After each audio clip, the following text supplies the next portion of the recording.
Hello, and welcome back. Today we'll be talking about someone who people called World's Most Beautiful Woman.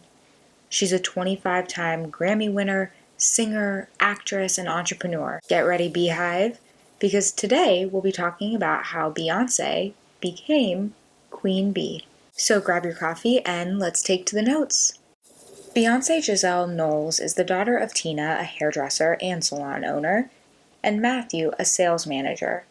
She was born in Houston on September 4th, 1981, making her 39 years old and a Virgo. Her first job was sweeping the hair off of the floors at the salon that her mom owned. She said she did this to raise money for a Six Flags summer pass.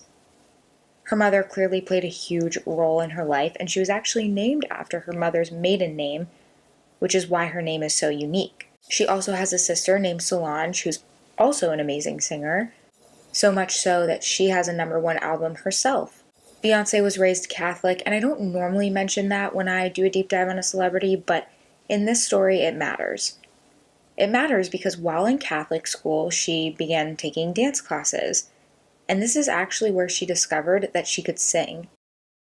She then continued to practice by joining the choir and won her school's talent show. When she was only 8 years old, she auditioned for a girl group with a friend, Kelly Rowland, who you may know. And the two, along with Lativa Robertson, booked the gig and created a group called Girls Time. Eventually, the group would go on to be signed by Elektra Records and then Grassroots Entertainment. The group began recording their debut album with Sony Music. During this time, the group was being managed by Beyonce's father, who had left his well-paying job to manage the group.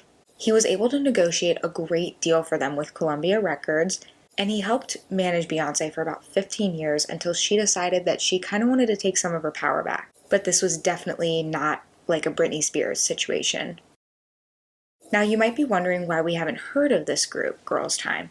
And that's because they would later go on to change their name to Destiny's Child in 1996. And just like Will Smith, Men in Black played a pivotal role in their rise to stardom.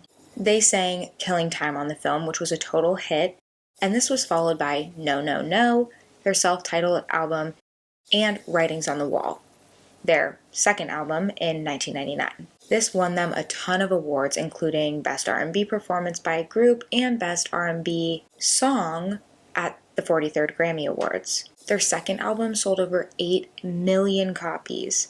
As they began to take off, the group's members weren't that happy with the management style, and instead of solving the problem, management replaced them with Farrah Franklin and Michelle Williams, who would finish out Destiny's Child with Beyonce. Many blamed Beyonce for this, and she went into a deep depression because of it. She started a video diary on her computer, which she called Figuring Out Life, and she said that she was thankful for her computer because it was there for her to talk to when no one else was.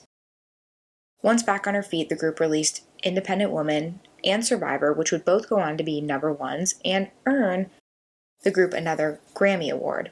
Following this, they released a Christmas album and then announced that they would be separating to pursue solo careers.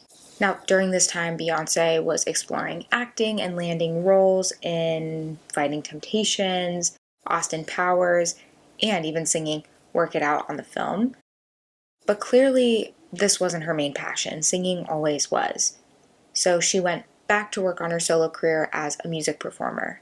She then met Jay-Z while she was playing his girlfriend in Blueprint 2, and she released her first solo album called Dangerously in Love, which has sold 11 million copies to date worldwide.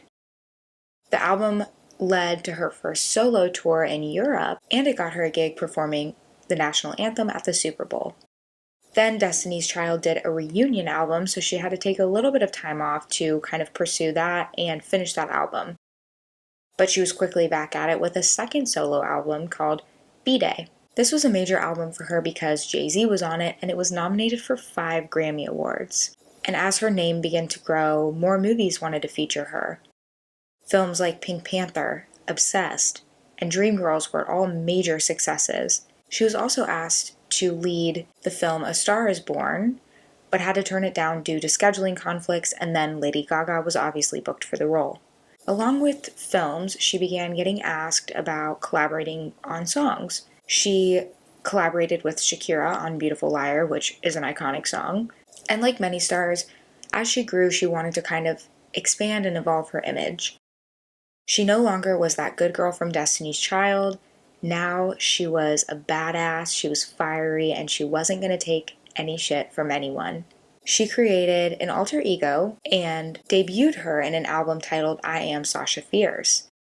She says that she obtained this alter ego to help her overcome stage fright, which I think is so interesting because you would never think Beyonce has stage fright. And thank God she did this, because the album contained so many hits that we know and love, like Diva, Sweet Dreams, If I Were a Boy, and Single Ladies, which would go on to be one of the first dance crazes of the internet.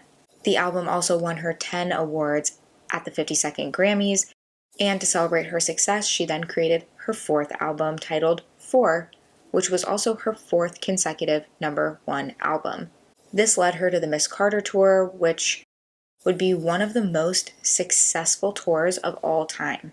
Her fifth album was iconically dropped on iTunes with no warning to fans, and yes, this was also a #1.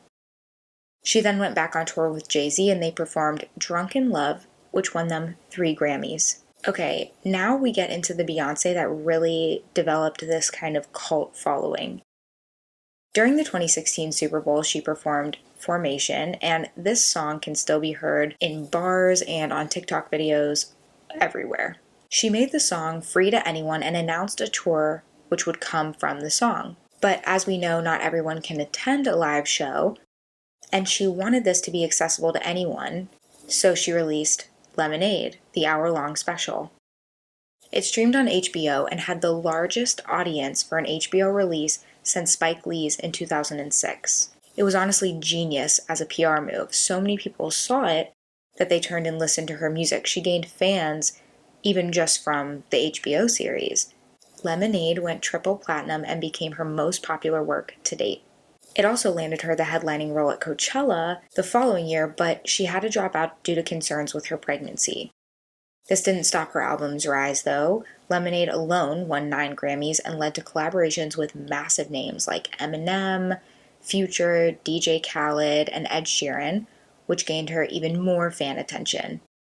Then in 2018, she would get the chance to headline Coachella again, and of course took it. One thing that I think Lemonade did was speak to a very specific audience. This audience felt that they were heard, that they were understood. This was probably a group of people who wanted to be like Beyonce, didn't want to take no shit from no man. It's a group of people who really started to know their worth. I also think that Beyonce wanted to continue to make a change and speak on things that mattered. She did just that with Homecoming. Not only was the music and dance a specific message, but she again made it accessible to anyone by releasing the live performance as a Netflix documentary, which won her another 6 Grammy nominations. I mean, the woman is obviously a powerhouse of an artist, but people follow more than just her music. They follow her life. So what do we know about Beyonce's personal life? Well, a lot actually, because she's very open about it. For starters, she's been married to Jay-Z for 13 years. They've been public about their ups and downs as a couple. Their ups include selling over 300 million copies of their work together, and their downs include his affair and her miscarriage in 2010.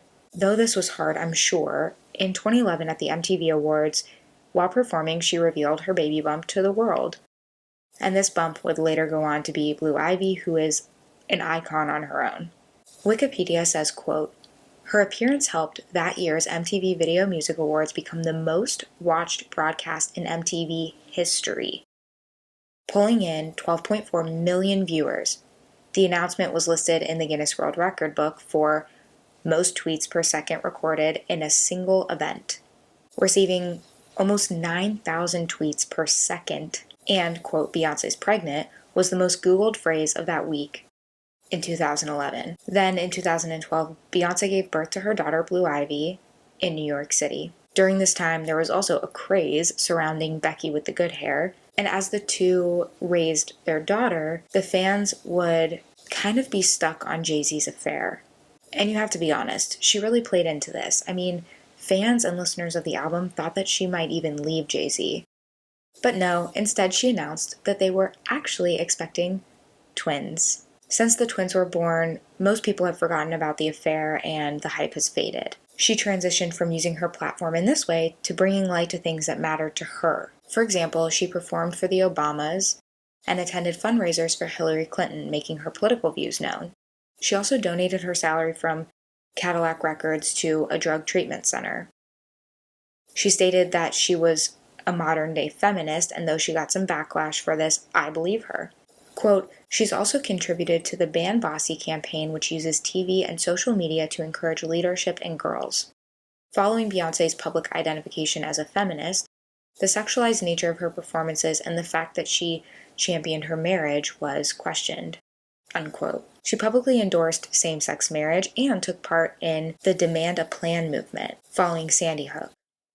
She attended a rally in response to the acquittal of George Zimmerman and included Trayvon Martin's mother in her Lemonade documentary. When asked about the meaning of her song Formation, she said, quote, I'm against police brutality and injustice. Those are two separate things. If celebrating my roots and culture during Black History Month made anyone uncomfortable, those feelings were there long before a video and long before me, unquote.